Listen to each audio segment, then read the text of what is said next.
Coral Gables, Florida. The kind of neighborhood that money doesn't make noise.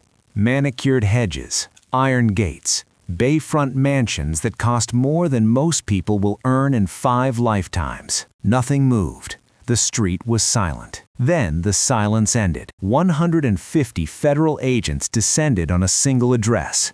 DEA, FBI, HSI, U.S. Marshals, all of them, at the same time, on the same block. The battering ram hit the front door of a $12 million mansion at 847 Coral Way. And what they found inside didn't just take down a cartel. It destroyed a sheriff. It destroyed 17 police officers. And it exposed the most catastrophic law enforcement corruption scandal in Florida history. 2.4 tons of cocaine.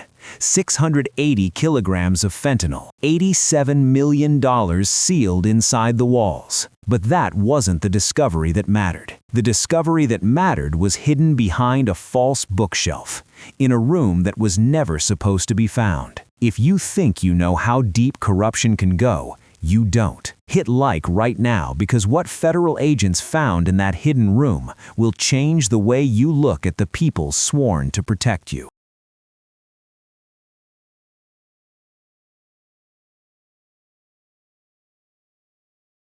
Carlos Mendoza, known in federal files as Old Trey, was not a man who looked dangerous. He drove a blacked-out Range Rover. He owned 2 restaurants in Brickell. He donated to a youth sports league in Hialeah. But, according to the DEA, Carlos Mendoza was one of the most critical logistical commanders of the Jalisco New Generation Cartel, CJNG, operating in the entire southeastern United States. He didn't move drugs personally, he moved systems. He coordinated shipments arriving by sea from Mexico. He managed distribution cells stretching from Miami to Orlando to Atlanta. He laundered money through real estate, restaurants, and shell companies registered in Delaware and Nevada. And for 3 years, he operated without a single successful prosecution, not because the DEA wasn't watching, because every time they got close, someone warned him. Federal prosecutors would later allege it was never luck, it was infrastructure. Mendoza hadn't just brought drugs into South Florida, he had bought the law enforcement system designed to stop him. Comment exposed if you believe this kind of corruption is more common than anyone admits. The DEA surveillance operation that would eventually bring down Mendoza began 8 months earlier, triggered by a single wiretapped phone call. A low-level courier mentioned a payroll for Blue during a conversation recorded as part of a separate narcotics investigation. Payroll for Blue.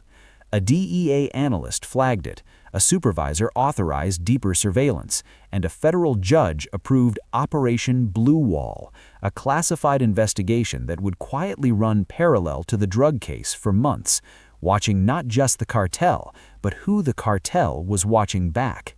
The no-knock warrant was signed at 11:42 p.m. the night before the raid. By 4 a.m., federal staging teams had positioned across 4 locations simultaneously: the Coral Gables Mansion, a warehouse in Doral, a luxury apartment in Brickell, a stash house in Hialeah. At exactly 5:52 a.m., the coordinated signal went out. The mansion's reinforced front door took 2 strikes from a 60-pound battering ram before it gave way. Agents poured through the entrance in tactical formation, weapons drawn, rooms cleared in sequence with practiced efficiency.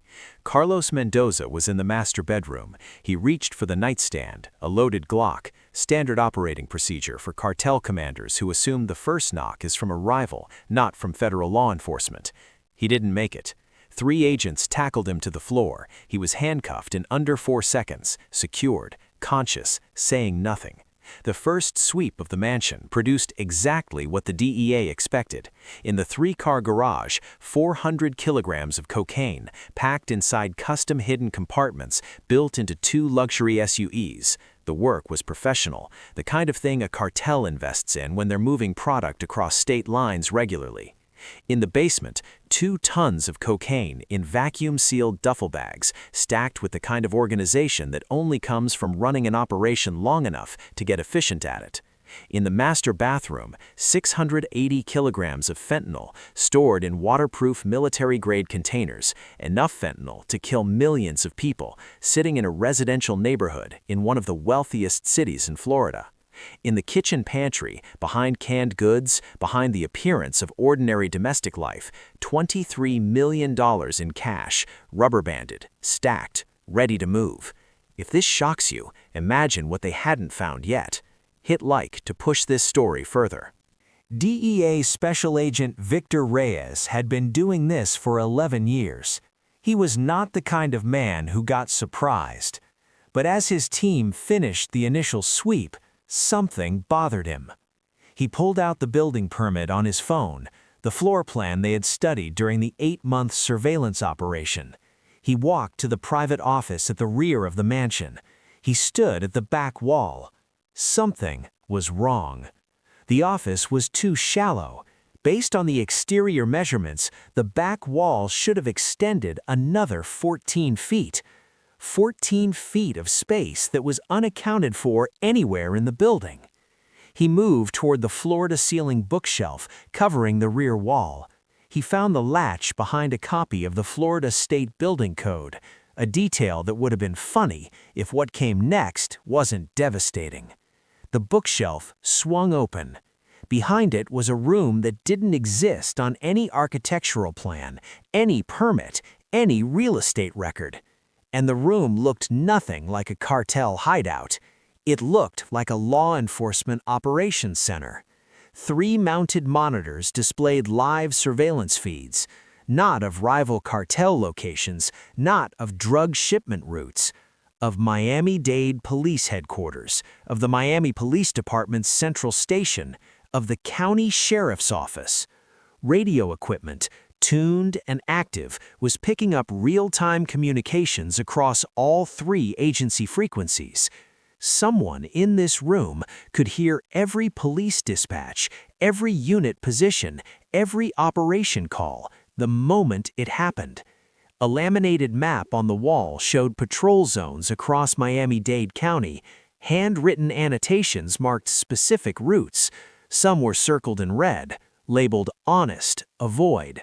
Others were circled in green, labeled clear. Reyes stood in the center of the room. Then he saw the ledger on the desk. Leather-bound, thick, labeled on the front cover in block letters, monthly payroll. He picked it up with gloved hands and opened the first page. The first entry on page 1 was dated 3 years earlier. Sheriff Antonio Vargas, $400,000 monthly. Then 17 more entries, each one formatted the same way. Badge number, first name, department, monthly payment amount, and a column labeled Services. The services were itemized. Raid warnings, advance notice of DEA and FBI operations targeting CJNG before they happened. Evidence disposal, physical narcotics and weapons seized from cartel members during legitimate stops, removed from evidence rooms before they could be logged or tested. Witness identification, names and protected addresses of individuals who had agreed to cooperate with federal prosecutors against CJNG. Rival delivery, arrests of competing cartel members who were then transferred not to holding facilities but to CJNG enforcers. They were never seen again. The payment amounts ranged from $50,000 to $150,000 per officer per month. The ledger covered 36 months of transactions. The total? $115 million in bribes paid to corrupt Miami law enforcement. Reyes set the ledger down. He radioed FBI. We have a secondary crime scene, corruption, significant. We need the Miami field office here now. Do not use local law enforcement channels. Within 2 hours, FBI agents from outside Florida, specifically chosen to prevent any local contamination of the investigation, had locked down the hidden room as a separate federal crime scene. The drug case was no longer the primary case. The ledger also contained 8 entries with a different notation: no payment amount, no services column, just a date and an FBI pulled those dates against open homicide files. 8 people who had agreed to testify against CJNG members, 8 people who had gone to law enforcement, trusted the system, and given statements that put their lives at risk. All 8 had been murdered within weeks of making contact with police. The officers hadn't just protected a cartel, they had signed death warrants. Type justice below if every single one of these officers deserves to spend the rest of their lives in federal prison. The federal investigation that followed operated under the deepest classification protocols.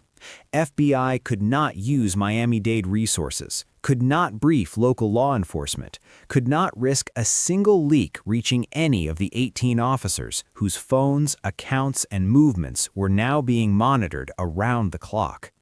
The warrants were filed in federal court under seal. On May 15, 2025, at 6 a.m., Operation Blue Wall Down went live. 18 simultaneous arrests across Miami-Dade County. At his waterfront home in Key Biscayne, Sheriff Antonio Vargas walked out his front door dressed for work. He was handcuffed before he reached his vehicle. Inside his garage, $2.3 million in cash, encrypted phones, a secondary ledger of his own, 3 years of cartel communications that he thought he had protected. Across the county, 17 officers woke up to federal agents at their doors. Some surrendered without resistance. One ran 3 blocks before he was tackled in a residential alley. If this story matters to you, hit like right now. Comment what you think should happen to officers who betray their badge for cartel money. Share this with someone who thinks this kind of corruption doesn't exist because the ledger proved it does. Subscribe so you don't miss the next story they don't want reaching you. Vast majority of law enforcement serves with honor, but those who don't, they will be found, they will be prosecuted, and they will be remembered. Not for the badge they wore, but for what they chose to do with it.